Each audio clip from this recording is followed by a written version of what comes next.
안녕하십니까. 인하대학교 졸업생 김다빈입니다. 저는 대한민국을 건국한 그리고 인하대학교를 창립한 이승만 대통령을 가장 존경합니다. 그래서 이승만 정신으로 세워진 인하대학교가 너무 자랑스럽습니다. 세계의 건국 대통령이 제안하고 직접 세운 학교가 또 어디 있겠습니까? 맞습니다. 인하대학교는 1952년 이승만 대통령이 직접 제안하고 미국과 협력으로 1954년 개교했습니다.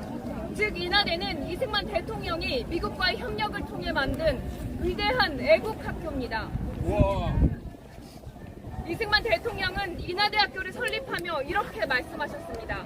인천에 미국 MIT와 같은 최고 수준의 대학을 설립하고 싶다.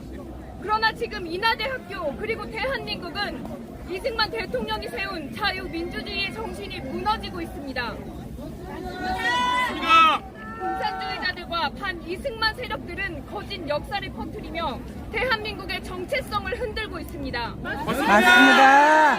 대한민국의 건국을 부정하고 이승만 대통령을 독재자로 몰아세우며 자유민주주의의 체제를 파괴하려고 합니다. 맞습니다. 대한민국은 제대로 된 역사를 배우지 못하고 있으며 그 결과 공산주의 세력들이 민주주의를 가정한 폭정을 행사하고 있습니다. 맞습니다.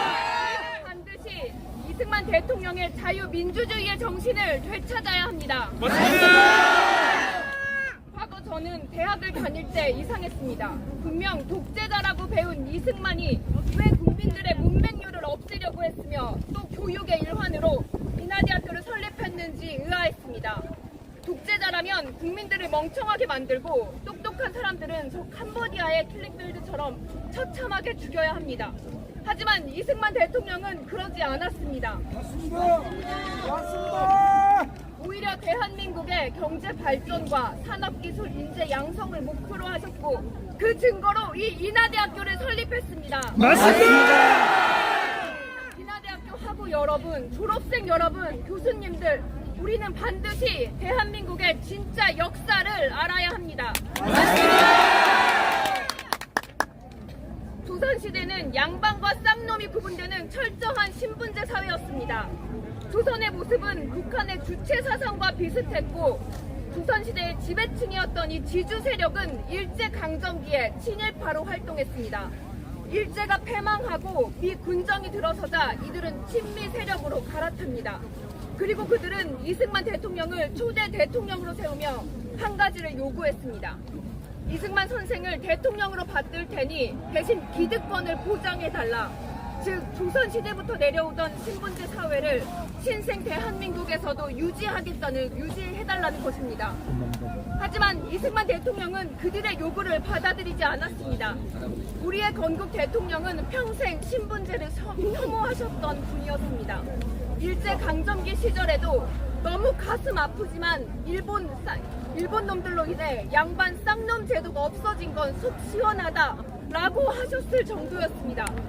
그래서 이승만 대통령은 신분제를 원하던 지배 세력을 철저히 배척하고 그들과의 약속을 지키지 않고 국민 편에 섰습니다. 맞습니다. 이에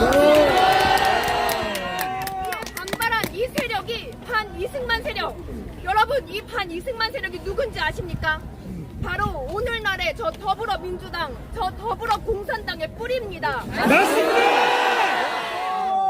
이 세력은 이승만 대통령을 쫓아내고 박정희 대통령을 반대하고 전두환 대통령을 반대하며 이 대한민국을 망쳐놨습니다.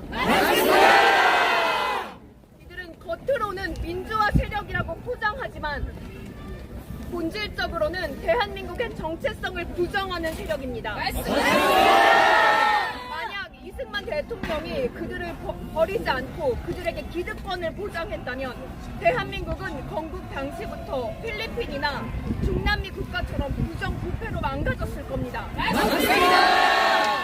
그러나 이승만 대통령은 토지 개혁을 단행하며 이 대한민국이 공산주의로 넘어가는 것을 막아냈습니다. 맞습니다. 여러분, 누가 진정한 대한민국의 대통령입니까? 윤석열!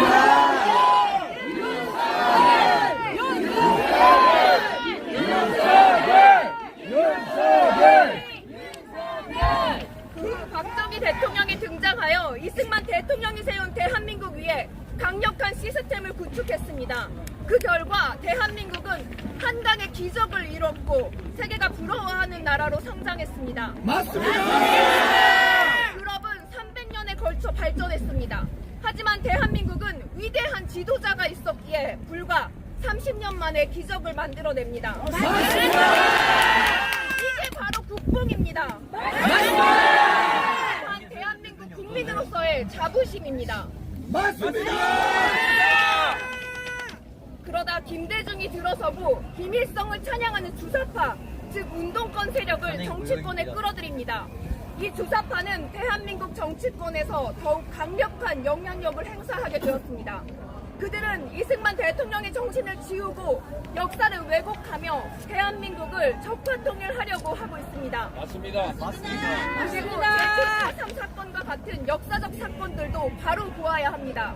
그 사건의 본질은 공산주의 세력인 남로당의 주도하에 벌어진 반란이었습니다. 역사는 감성적으로 접근하는 것이 아니라 맞습니다. 객관적인 사실을 바탕으로 입체적으로 바라보아야 합니다. 잘한다. 현재 윤석열 대통령은 자유민주주의를 수호하고 대한민국의 정체성을 지키기 위해 애쓰고 있습니다. 그런데도 반 이승만 세력 더불어공산당은 거짓 선동으로 윤석열 대통령을 끌어내리려고 합니다. 만약 그들이 원하는 대로 윤석열 대통령이 탄핵된다면 대한민국의 자유민주주의는 무너질 겁니다. 공산주의의 세력은 더욱 강해질 겁니다. 우리는 반드시 이 윤석열 대통령을 지켜야 합니다. 국가 세력은 절대 용납할 수 없습니다. 절대 타협이란 없습니다. 하고 여러분, 우리는 이제 선택해야 합니다. 대한민국의 자유민주주의를 수호할 것인가, 아니면 반국가 세력의 거짓과 선동에 무릎 꿇을 것인가. 우리는 이승만 대통령의 정신을 잊지 말아야 합니다. 인하대학교는 그분의 비전으로 탄생한 학교입니다. 우리는 이승만의 정신을 이어받아 인하대학교를 다시 한번 위대한 애국의 전당으로 만들어야 합니다. 맞습니다. 이승만 대통령이 인하대학교를 설립할 때 남긴 비전을 다시 한번 가슴에 새깁시다. 인천의 미국 MIT와 같은 최고 수준의 대학을 설립하고 싶다. 맞습니다. 인하 대학생이라면 이 정신을 마음에 새겨야 합니다. 인하인들이 자유민주주의의 바탕 아래 이 비전을 실현합시다. 자유의 가치를 지키고 진실을 알리며 대한민국을 위대한 나라로 만들어야 합니다. 1984년 운동권 세력이 인하대학교에서 철거한 이승만 동상을 다시 세웁시다. 대한민국을 위해, 이승만 대통령의 자유민주주의를 위해, 그리고 인하대학교가 애국대학으로 다시 거듭날 수 있도록 함께 나아갑시다. 제가 빨갱이는 하면 북으로라고 외쳐주시기 바랍니다. 빨갱이는 북으로! 빨갱이는 북으로!